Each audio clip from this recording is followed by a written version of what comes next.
Bonjour Nicolas. Bonjour Mathieu. Les enjeux climatiques, l'environnement, ce n'est pas qu'une affaire de diplomatie, c'est même la première préoccupation des Français selon un sondage que vous dévoilez ce matin dans Les Échos. Sondage Ipsos, oui, l'environnement arrive en tête avec 42% en tête des préoccupations des Français. Devant le pouvoir d'achat, c'est la surprise, devant la santé, devant l'emploi également. On peut se dire à la lecture de ce sondage qu'il y a une vraie bascule de l'opinion. La question du climat suscite des inquiétudes dans toutes les couches de la population, avec bien sûr une sensibilité plus forte des moins de 35 ans, les plus concernés par les dérèglements à venir. Alors le constat est partagé. En revanche, quand il s'agit de trouver des solutions, c'est là qu'il y a plus d'ambiguïté. Ben oui, parce que les 3/4 des Français pensent que c'est en modifiant notre mode de vie qu'on trouvera des solutions. Un quart seulement mise sur le progrès technique. Il y a une vraie défiance à l'égard de solutions technologiques qui pourtant peuvent changer la donne. Il n'est pas de bon ton, par exemple, de dire que le nucléaire est une option pour réduire les émissions de CO2. Les Français sont aussi les champions du monde des recours juridiques contre les éoliennes, qui est une autre solution technologique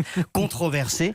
Et s'ils se disent prêts à modifier leur mode de vie, ils sont contre des mesures comme la taxe carbone, dont le but est justement d'orienter les comportements. Vous voyez, entre la prise de conscience et la vraie vie, il y a un gap. Et si la COP25 sert à quelque chose, à défaut de produire des résultats, eh bien c'est de faire de la pédagogie, parce que ça, on en a encore beaucoup besoin. C'était l'éclairage de Nicolas Barret, directeur de la rédaction des Échos, avec un numéro spécial, La Relève aujourd'hui, sur une économie plus durable.